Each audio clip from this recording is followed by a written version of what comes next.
Hello everyone. अभी हम प्रश्नावली 6 त्रिभुज के सवाल करने वाले हैं। कुछ महत्वपूर्ण एग्जाम 2023 में लगभग 4 नंबर के सवाल इसमें से आ सकते हैं। तो चलिए शुरू करते हैं। प्रश्नावली 6 त्रिभुज के कुछ महत्वपूर्ण सवाल।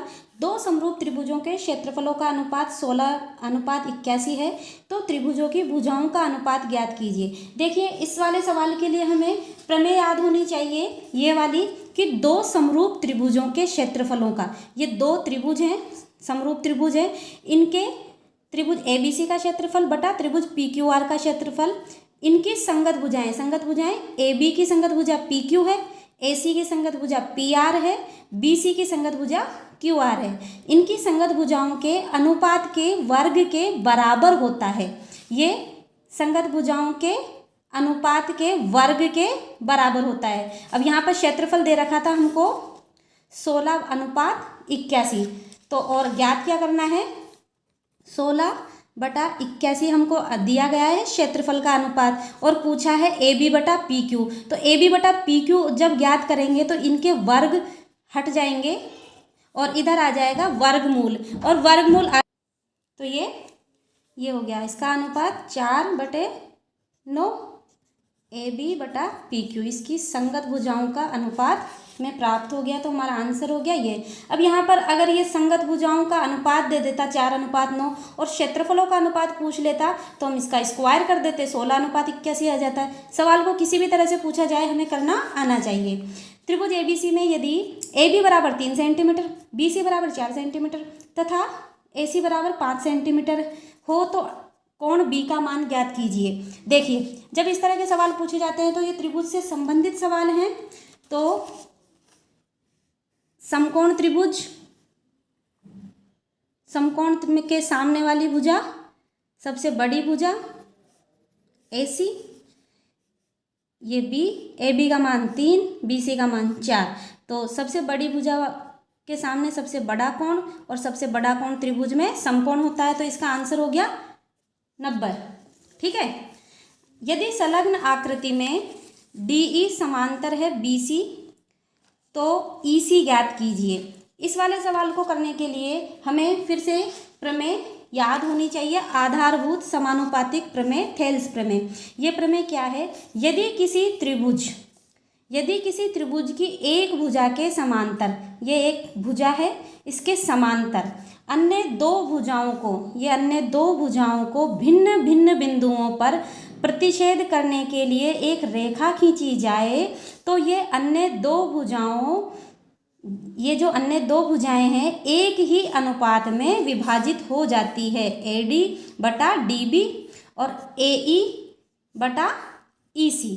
ठीक है, ये अनुपात में विभाजित हो जाती है। कौन सी प्रमेय है, ये थेल्स प्रमेय। ये त्रिभुज है, ये DE किसके समांतर है, BC के, और ये इस तरह से AD/DB और AE/EC इसको अनुपात में विभाजित करती है।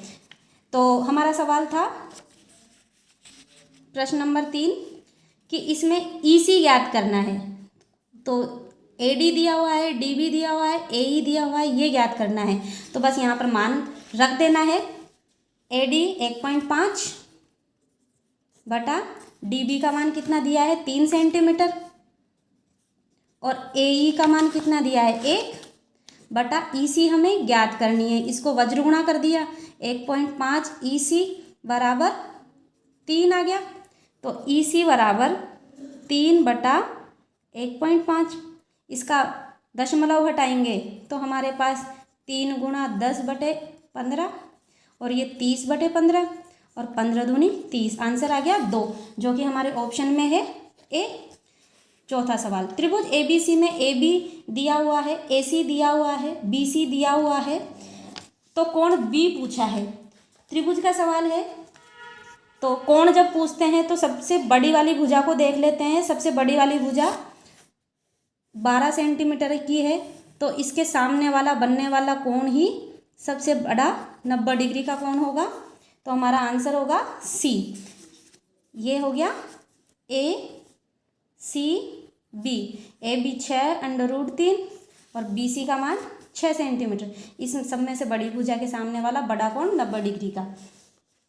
अगला सवाल, दो समरूप त्रिभुजों के क्षेत्रफलों का अनुपात उनकी संगत भुजाओं के वर्गों के अनुपात के समान होता है, बराबर होता है। अभी मैंने आपको समझाया था, प्रमेय है। सभी वृत्त होते हैं, सभी वृत्त एक जैसे दिखाई देते हैं, इसलिए सभी वृत्त समरूप होते हैं। सभी त्रिभुज समरूप होते हैं। कौन से वाले त्रिभुज? समबाहु त्रिभुज। सभी त्रिभुज कौन से? समबाहु त्रिभुज समरूप होते हैं। सभी वर्ग एक जैसे दिखाई देते हैं तो समरूप होते हैं। भुजाओं की समान संख्या वाले दो बहुभुज समरूप होते हैं। समरूप होने की परिभाषा है ये कि भुजाओं की समान संख्या वाले दो बहुभुज समरूप होते हैं यदि उनके संगत कोण बराबर हो और उनकी संगत भुजाएं समानुपाती हो। ये हमें याद होना चाहिए, ठीक है। अगला प्रश्न है प्रश्न नंबर 10। त्रिभुज सर्वांगसम कहे जाते हैं जब उनके आकार तथा आमाप होते हैं। समान है? समान।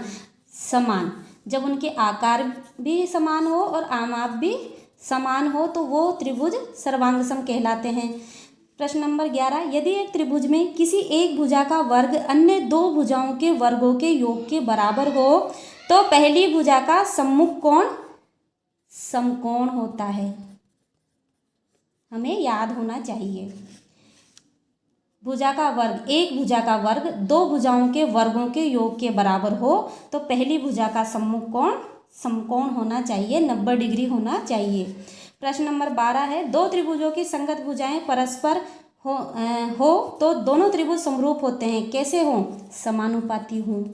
अभी मैंने समझाया था आपको कि दो त्रिभुजों की संगत भुजाएं परस्पर अगर समानुपाती हैं तो त्रिभुज कैसा है? समरूप है। यदि दो त्रिभुजों में संगत कोण बराबर हों, संगत कोण कैसे हों? बराबर हों, तो त्रिभुज कैसा है? समरूप। चलिए क्वेश्चन नंबर 14। इसमें दो त्रिभुजों दे रखे हैं, पूछा है समरूप है या नहीं है। समरूप होने के लिए यहाँ पर कोण दिए गए हैं और मैंने अभी अभी आपको समझाया है कि संगत कोण बराबर हो तो संगत, इसका संगत 80 है तो R, इसका संगत ये वाला कोण होगा और इस वाले का संगत ये वाला कोण होगा। त्रिभुज के तीनों कोणों का योग 180 डिग्री होता है तो कोण F कितना आ जाएगा? 80 + 70 को 180 में से घटाएंगे तो कोण F आया 30 डिग्री, तो ये आ गया 30 डिग्री। ऐसे ही इस वाले त्रिभुज में भी 180 में से 80 + 30 घटा देंगे, टोटल योग 180 होता है तो कोण P ज्ञात करना है। कोण P का मान कितना आ जाएगा? 70 डिग्री। तो ये वाला कोण बराबर, ये इसका संगत कोण बराबर, ये इसका संगत कोण बराबर, तो हमारा दोनों त्रिभुजों के युग्म कैसे हैं? समरूप है। ये हमारा आंसर हो गया। पाइथागोरस प्रमेय का कथन लिखिए।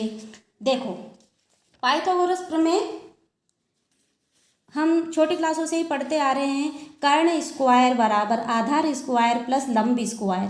कर्ण सबसे बड़ी भुजा होती है त्रिभुज में और सबसे बड़ी भुजा के सामने वाला सबसे बड़ा कोण 90 डिग्री का, इसलिए इसको समकोण त्रिभुज कहते हैं।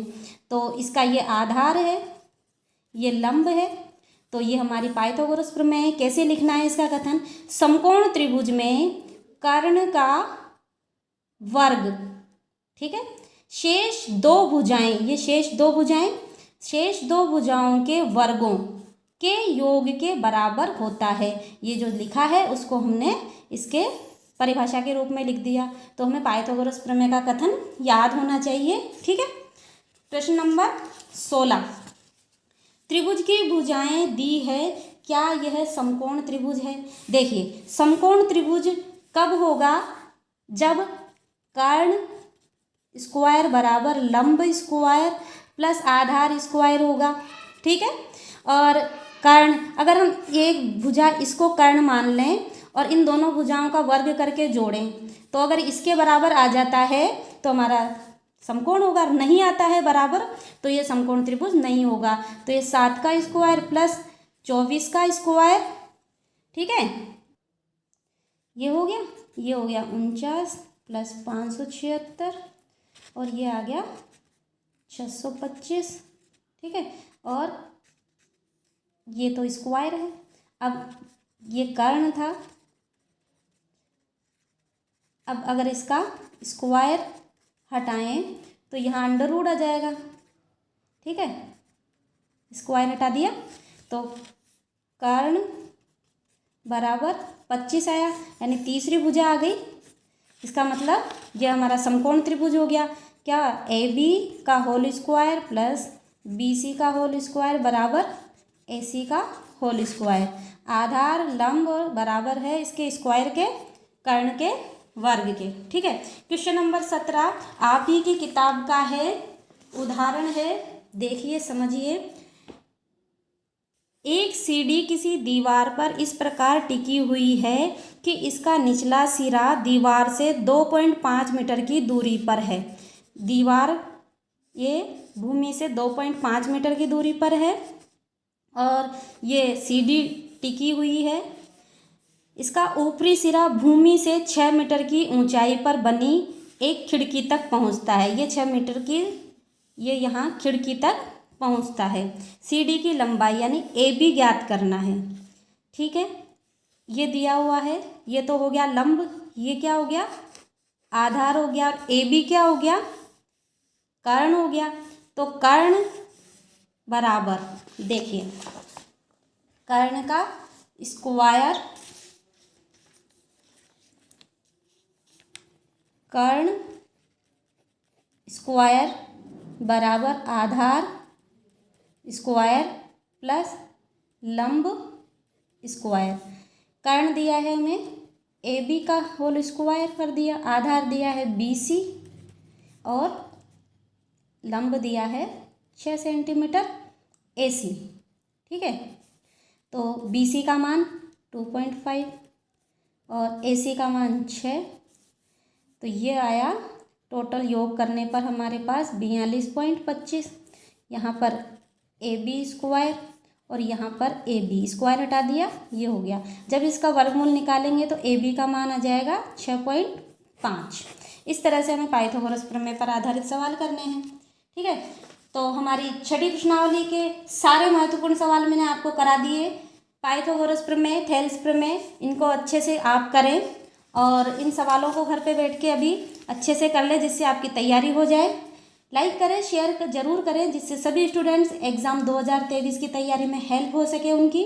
मेरा चैनल सब्सक्राइब जरूर कर लें जिससे वीडियोज़ आसानी से देख पाएँ। Thanks for watching, bye bye.